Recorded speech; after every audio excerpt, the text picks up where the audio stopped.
करते हैं आप और हम, तब एक दिन में कितनी बार खाते हैं? वो 3 दिन में 1 बार खाते थे और हम एक दिन में कम से कम 3 बार। हाँ, नवमी से तैयारी प्रारंभ हो जाती है। हाँ, इसकी पूड़ी बनेगी, इसकी खीर बनेगी, इसकी सब्जी बनेगी। काहे को एकादशी करते हो? हाँ, अरे भाई कुछ कम खाओ, भगवान का भजन करो, तब तो एकादशी करने का लाभ। 3 दिन में 1 बार खाते थे, 1 महीना निकला, दूसरे महीने में वो भी छोड़ दिया, फल खाना भी छोड़ दिया। क्या खाते थे?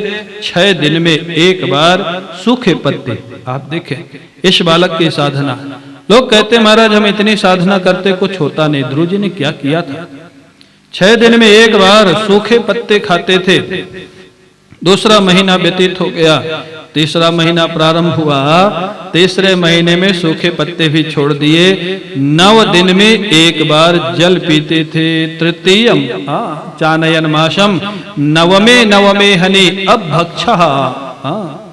केवल 9 दिन में 1 बार जल पीते थे। ये माताओं का व्रत होता है कोई, जिसमें बिना चंद्रमा को देखे पानी नहीं पीती, पूरा दिन ऐसे निकालना पड़ता है। लेकिन उस दिन माताओं की जो हालत होती है ना, हाँ, वो देखने लायक। महाराज बड़ी स्वाभाविक है दिन भर जल नहीं पीना, चंद्रमा को देखे बिना। हाँ, यहाँ तो ध्रुव जी 9 दिन में, इनको तो 1 दिन में ये दशा हो जाती है। ध्रुव जी 9 दिन में 1 बार पानी पीते थे और कुछ नहीं खाते थे। ये साधना बिना ईश्वरीय कृपा के संभव नहीं। आगे ध्रुव जी इसको स्वीकार करते, ये मैंने किया नहीं, ये ठाकुर जी ने करवाया। हाँ? चौथे महीने में बोले जल भी छोड़ दिया। चौथे महीने में 12 दिन में 1 बार वायु भक्षः, प्राणायाम पर इतना अधिकार हो गया। 12 दिन में 1 बार श्वास लेते थे। हाँ, प्राणायाम को रोक लेते थे। आज तो 4 घंटे की अगर समाधि लगाने का अभ्यास हो जाए तो सब जगह होर्डिंग लग जाते हैं, पंपलेट बढ़ जाते हैं। हाँ, समाधि लगा, अरे समाधि लगाने जा रहे हो तो लगाओ, पंपलेट क्यों बांट रहे हो भाई? किसको दिखाने के लिए समाधि लगा रहे हो? भगवान के लिए या पब्लिक के लिए? हाँ, ध्रुव जी 12 दिन में 1 बार, हाँ, वायु भक्षा 1 बार महाराज वायु लेते थे। चौथा महीना बीता, 5वें महीने के प्राप्त होते ही जितश्वासः, सुखदेव जी ने कह दिया जितश्वासः नृपात्मजः, प्राणायाम पर पूर्ण अधिकार हो गया। जितने दिन चाहें उतने दिन समाधि लगा सकते थे, इतना अधिकार हो गया ध्रुव जी का। 6वें महीने के प्रारंभ में ध्रुव जी ने बड़ी एक लीला की। ध्यान ब्रह्म पदे कहीं न तस्थौ, बोले भगवान का ध्यान किया, 1 पैर पर खड़े हो गए और इतना शुद्ध जीवन था कि ध्यान करते ही भगवान हृदय में प्रकट हो जाते थे। ये धारणा की सिद्धि थी ध्रुव जी की। हाँ, ध्रुव जी ने ध्यान कैसे किया?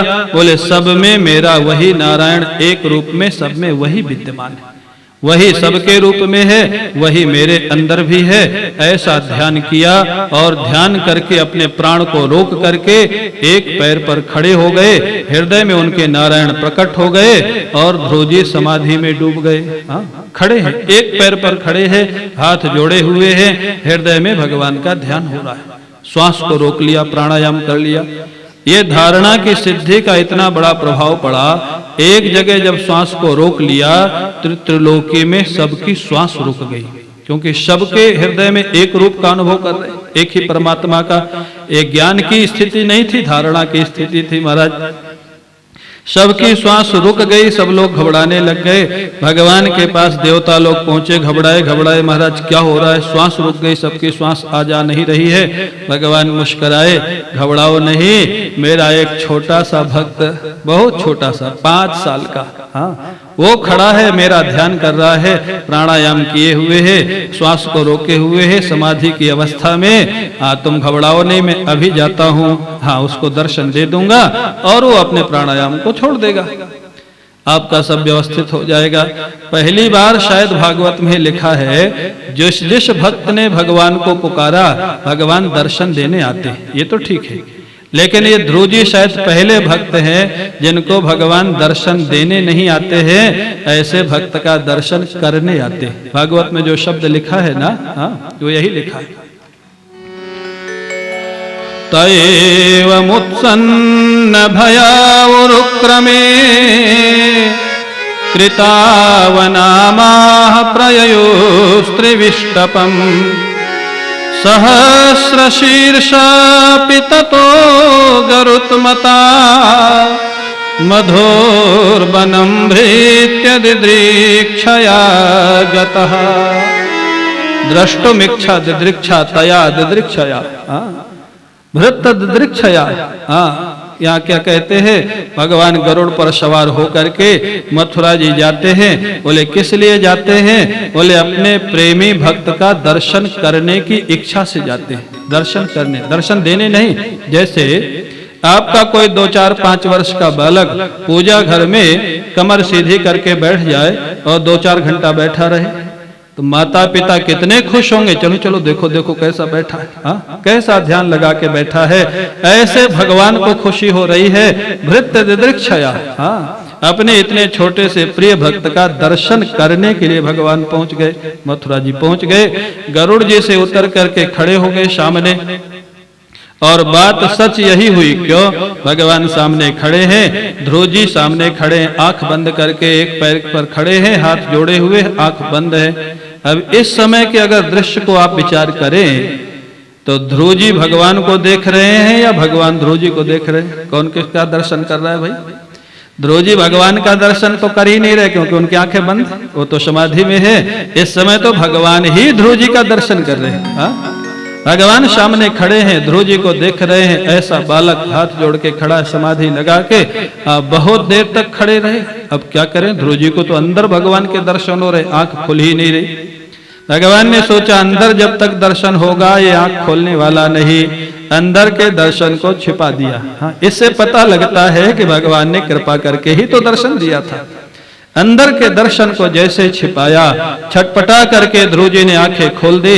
जब आंखें खोली तो जो दर्शन अंदर हो रहा था वही दर्शन साक्षात बाहर भगवान खड़े हुए हैं। बोलिए भक्तवत्सल भगवान की जय।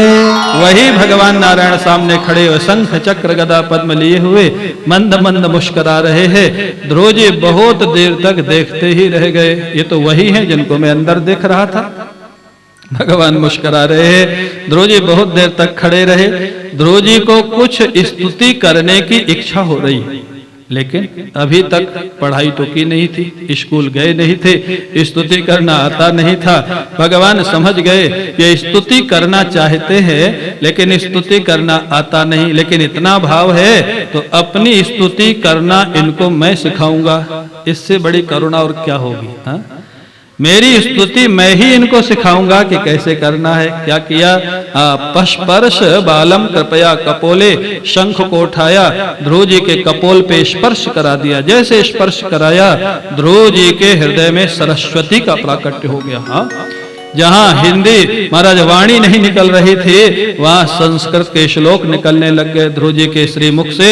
और ध्रुव जी पहले श्लोक में वही कहते हैं जो अभी अभी उन्होंने अनुभव किया था। बड़ा सुंदर श्लोक है ध्रुव जी की स्तुति का।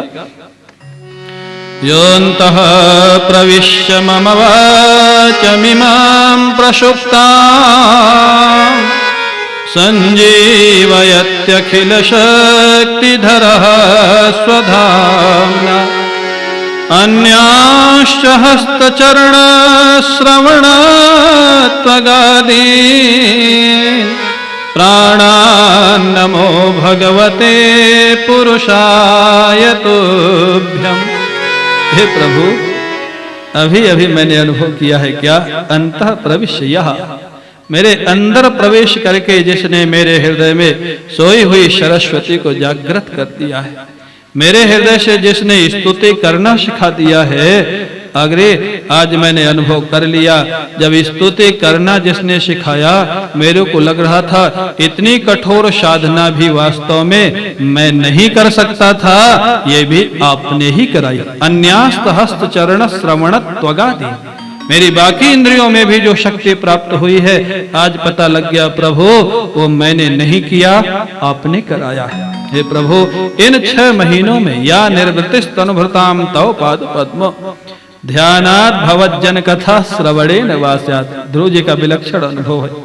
हे प्रभु, इन 6 महीने में आपके ध्यान में जो रस मिला है या निर्वृत्ति है, इतना आनंद मिला है आपके ध्यान में। सा ब्रह्मणी स्वमहिन्यपि नाथ माभूत बोले जो ब्रह्मनिष्ठ महापुरुष होते हैं शायद उनको भी उतना रस नहीं मिलता होगा। ये ध्रुव जी ऐसा अनुमान लगाते हैं। मेरे को जो रस मिला इन 6 महीनों में, बोले संसारी लोगों को मिलने का तो प्रश्न ही नहीं है। इतना आनंद आया आपके ध्यान में, आपके भजन में, आपके स्मरण में। आप ध्रुव जी की पूरी स्तुति उठा के देख ले, सिंहासन के पाने की कहीं चर्चा ही नहीं किया। हाँ? इतना रस आया भगवान के भजन में। और एक जगह थोड़ी सी चर्चा की संकेत में, तो वो भी किस दृष्टि से कि जानते हो, ध्रुव जी कहते हैं प्रभु जैसे गैया का बछड़ा होता है ना, नवजात बछड़ा जिसने अभी अभी जन्म लिया है, बछड़े के शरीर में गंदगी होती है, कचड़ा होता है। लेकिन गैया जो उसकी माँ है ना, वो बछड़े को भगाती नहीं है कि कचड़ा लगा तेरे शरीर में। उसके शरीर का कचड़ा जीभ से चाट चाट के साफ करती है और अपना दूध पिलाती है। हे प्रभु, ऐसे ही मेरे मन में भी थोड़ा कचड़ा लगा हुआ है। हाँ? प्रस्तुति का ढंग देखिए। हाँ? जब भजन का आनंद आ जाता है तो सिंहासन पर क्या दृष्टिकोण है ध्रुव जी का। बोले मेरे मन में भी एक कचड़ा लगा है। कौन सा कचड़ा? बोले सिंहासन की प्राप्ति का कचड़ा। प्राप्ति की इच्छा जो हो गई मेरे मन में, वही मेरे जीवन का कचड़ा है। हे मेरे प्रभु, जैसे गैया अपने बछड़े के कचड़े को समाप्त कर देती है और अपना लेती है, ऐसे आप भी मेरे इस कचड़े को समाप्त करेंगे और मेरे को अपना लेंगे, अपना बना लेंगे। हाँ? ये ध्रुव जी ने कहा। सिंहासन की मांग का तो प्रश्न ही खत्म हो गया था। भगवान कहते हैं वेदाहम ते व्यवसितम। अरे ध्रुव, तुम्हारे हृदय के निश्चय को मैं जानता हूं, तुमको राज्य तो मिलेगा ही, मैंने निश्चय कर रखा है। अरे मेरी साधना कोई करे दुनिया की कुछ भी प्राप्ति के लिए, मेरे पास क्या कमी है जो मैं नहीं दे सकता अपने भक्त को? सर्वस्व दे सकता हूं। राज्य तो तुमको मिलेगा ही, लेकिन तुमने मेरी भक्ति से राज्य को पाया है, इसलिए ये राज्य तुमको बंधन कारक नहीं होगा। यही फर्क है। हाँ? दुनिया में अपने परिश्रम से जो मिलेगा वो बंधन कारक हो जाता है, लेकिन भगवान की और संत की कृपा से जो मिलता है वो बंधन कारक नहीं होता है। यही जाचत जाचकता जरी जाए। गोस्वामी जी कहते हैं अगर मांगने की इच्छा ही है ना तो भगवान से मांगो। बोले उससे क्या होगा? बोले मांग भी पूरी होगी और आगे मांगने की इच्छा भी समाप्त हो जाएगी। यही जाचत जाचकता जरी जाए। उससे मांगो ना। ध्रुव जी से कहा तुमको सिंहासन मिलेगा, लेकिन बंधन कारक नहीं होगा। अंत में तुमको एक मैं ऐसा धाम दूंगा ध्रुव लोक, जो आज तक किसी को नहीं मिला है। सब तुम्हारी परिक्रमा करेंगे। ऐसा कह करके भगवान वरदान देके चले जाते हैं। ध्रुव जी लौट करके नगर में आते हैं। नगर में सब लोगों ने बड़ा स्वागत सत्कार किया ध्रुव जी का। 6 महीना पहले गए थे तो किसी ने मनाया भी नहीं था कि मत जाओ। हाँ? भगवान का दर्शन हो गया तो सारे लोग आरती उतार रहे हैं। और सबसे आश्चर्य की बात यह है कि जिस सौतेली माँ सुरुचि ने डांटा था वो भी आरती उतारने वालों में शामिल है। हाँ? ये है भगवान के रास्ते का फल। हाँ? अगर दुनिया भी चाहिए ना तो भगवान के रास्ते में चलो, भगवान भी मिलेंगे और दुनिया भी मिलेगी। हाँ? दुनिया भी चाहिए। जा पर कृपा राम की होई, ता पर कृपा करे सब कोई। हाँ, सदगुरु की कृपा हो जाए, भगवान की कृपा हो जाए, दुनिया पीछे पीछे चलने लग जाएगी। हाँ, अगर कुछ दुनिया में भी चाहिए, महाराज जी कभी कभी विनोद में कहते थे देखो हम लोग ऐसे ही थोड़ा महात्मा बन गए, हम लोग भी सोच समझ के महात्मा बने। बोले देखो हमने भगवान को पकड़ा है तो कितना फायदा है। बोले फैक्ट्री तुम चलाते हो, व्यापार तुम करते हो, लेकिन जब नया मकान बनाते हो तो सबसे पहले किसको प्रवेश कराते हो? हमको। हाँ? नई गाड़ी लाते हो तो सबसे पहले किसको बैठाते हो? हमको। काम तुम करो, फायदा हम उठाओ। हाँ? यही तो नारायण के रास्ते का फायदा है ना। हाँ? बोले ऐसे थोड़ा हम लोग बाबा जी हो गए। हाँ? बोले बाबा जी बहुत सोच समझ के हुए। महाराज जी एक बार आ रहे थे बंबई से वृंदावन, प्रत्येक स्टेशन पर इतने लोग स्वागत सत्कार करें, माला पहनावे, फल देवे और जय जयकार करें। 2 नौजवान सामने की सीट पर बैठे थे, व्यंग करने लग गए, अरे भाई बाबा बनने में तो बड़ा फायदा है, बिना कुछ किए इतना फल, इतनी माला, इतनी प्रशंसा, इतनी दक्षिणा। दूसरा महात्मा होता तो नाराज हो जाते।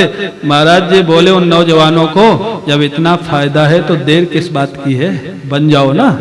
हाँ? हम बन गए, तुम भी बन जाओ, तुम भी फायदा उठाओ। कहना तो बड़ा सरल है सज्जनों। तो ये भगवान का रास्ता है। भगवान के रास्ते पर चलोगे, बड़ी एक पहेली है। भगवान के रास्ते पर चलो तो भगवान भी मिलेंगे और चाहिए तो दुनिया भी मिलेगी, चाहिए तो। और दुनिया के रास्ते पर चलो तो भगवान तो नहीं मिलेंगे, दुनिया भी हाथ से चली जाएगी। दोनों चाहिए तो भगवान के रास्ते पर चलो महाराज। ये इसका तात्पर्य निकला ध्रुव जी के आख्यान का। अंत में ध्रुव जी राजा हो जाते हैं, उत्तम यक्षों के युद्ध में मार दिए जाते हैं। ध्रुव जी यक्षों को मारने लग गए। स्वयंभू मनु ने समझाया, बेटा जिसको भगवान का दर्शन हो गया है वो अगर ऐसा काम करेगा तो लोग क्या कहेंगे, आपको ऐसा काम नहीं करना चाहिए। युद्ध बंद कर दिया। अंत में अपने पुत्र को राज्य देकर के ध्रुव जी भी जंगल को चले गए। जिस राज्य के लिए इतनी तपस्या की थी उसको भी छोड़ दिया, देख लिया इसमें भी क्या है।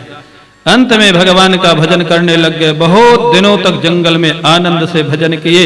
एक दिन समय पूरा हुआ, ध्रुव जी के लिए विमान आ गया। पार्षद आ गए, महाराज चलने का समय हो गया। ध्रुव जी बैठने लग गए विमान में, मौत के सिर पर पैर रख के। जब विमान चलने लग गया तो बोले, रुको रुको भाई ठहरो। पार्षदों ने पूछा, क्या हुआ ध्रुव जी? बोले, मेरी माँ सुनी थी, जिसके उपदेश से मेरे को आज इतनी बड़ी सफलता मिली है, मैं उसको छोड़ के तो नहीं जा सकता, उसको भी साथ में लेना है। पार्षद मुस्कुराए, ध्रुव जी